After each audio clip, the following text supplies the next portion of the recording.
Yes. So the last class we have discussed about how consumer attains equilibrium through the cardinal analysis or the cardinal theories. We discussed two theories, that is one commodity case when consumer only consumes one good. Okay, and the second case was when the consumer only consumes two goods. That was the two commodity case. And the last class I just forgot to mention one thing. The two commodity case is called the law of equimarginal utility. And the one commodity case, you can also name it as law of diminishing marginal utility. So that was the two cases we have discussed in the last class on how consumer attains equilibrium through the cardinal measure of consumer behavior. So as I told you, consumer equilibrium, cardinal analysis and ordinal analysis. Cardinal analysis was propounded by Alfred Marshall and his followers. That means here they analyzed that the utility can be measured in numbers or in utils. They are expressed in utils, and we have seen about MU, TU, all such things we have found in a TU-MU schedule, as well as we have drawn the TU curve, MU curve, and we have analyzed the relationship between TU curve and MU curve also. So this is how cardinal analysis works. So you have one commodity case, that is also called law of DMU, that is diminishing marginal utility, and two commodity case, it is also called law of equimarginal utility. Okay, in one commodity case, the consumer arrived at equilibrium. This was the equilibrium condition, that is mu of x is equal to p of x. And in the two commodity case, I hope you remember the story of shirt, what we have discussed. The consumer attained equilibrium at 600 utils of utility or marginal utility, that is the price of the shirt was also 600 and the utility derived from the shirt was also 600. So the consumer was attained equilibrium in the third unit of shirt consumption. And coming to the two commodity case, it is also called law of equimarginal utility, and the consumer arrived at equilibrium where the ratio of the marginal utility to its price was equal. That is mu of x divided by p of x is equal to mu of y divided by pu of y. And one more main assumption was here, which was again equal to the marginal utility of money. Okay. So what you can see here is, yes, so it was again equal to the marginal utility of money you derive. So that was the law of equimarginal utility condition, where the ratio of marginal utilities to its price were equal to the marginal utility of money they spent for the two commodities. And the main assumption was the consumer consumed only two commodities here, and here the consumer consumed only one commodity. So here you have to keep it in mind, the whole of the money which consumer is getting, in the first case he was only spending for one commodity, and here in the second case he was only consuming for two commodities. So as I told you, it was not a realistic condition in the real life. You will not stop in two commodities. You will consume a numerous amount of commodities. So but as the theory holds in the assumption, it was only one commodity in the one case and two commodities in the second case. So this was the cardinal analysis we have looked through.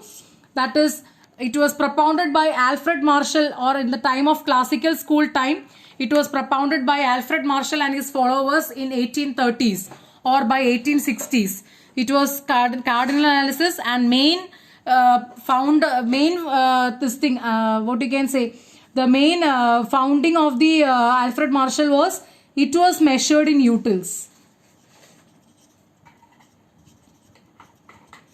The utility was measured in utils, that is, they can be numbered. And following here, we have to now move on to the ordinal analysis, which was propounded by J.R. Hicks and his followers in 1937. It was also named as indifference curve analysis. So you need two to three tools here. First one is indifference curve, and the second one is budget line.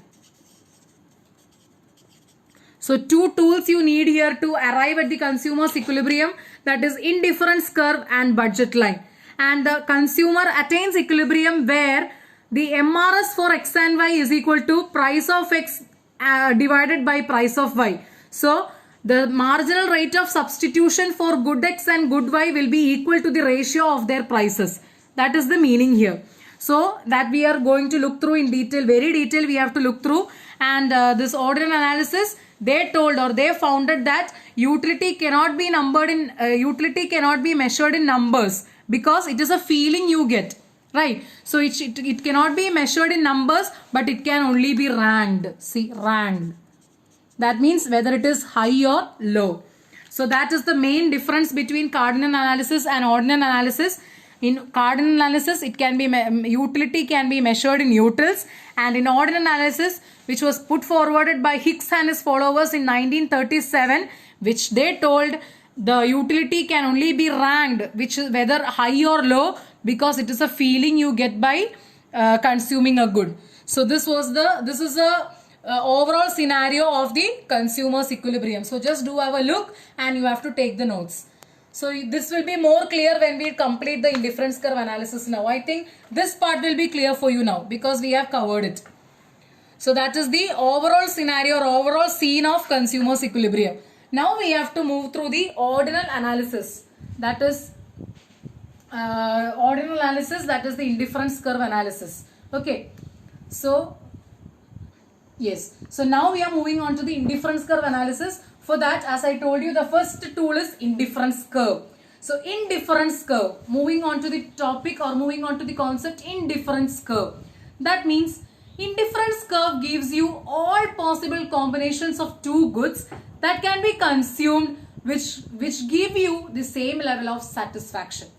Okay, so indifference curve is a curve which shows or which gives you all possible levels of all possible combinations of two goods that can be consumed which give you the same level of satisfaction. So that is indifference curve, and in the Agarwal book you have to take through an indifference schedule is given there. So indifference schedule means like I will be posting the photo also. So 60th page number 60, if you look through, you will get indifference schedule of the consumer. That is combination A, B, C, D is given there, and good X and good Y. Here also you have to mention that, like keep it in mind that the consumer consumes only two goods, good A and good B. Okay, with his money income. That is also very important. So with his money income, he is buying only two goods, good A and good B. So that will give you more combinations, or that two goods combinations indifference curve gives you to the consumer with his money income. That is indifference curve. So see here in the PPC we have looked through what is MRT, that is marginal rate of transformation. But here if you look through, you will get marginal rate of substitution. Okay, marginal rate of transformation means it is what you can say, it is production area, this is consumption area.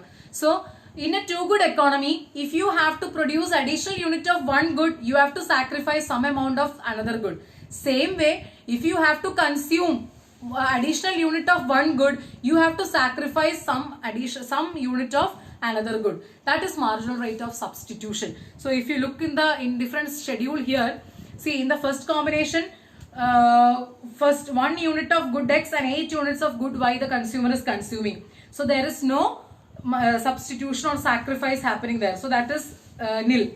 In the combination B, one more additional unit of good X he want to consume. That is 2 unit of X. So he is sacrificing 4 units of Y. That is, it has become now 1X is to 4Y, or 4Y is to 1X.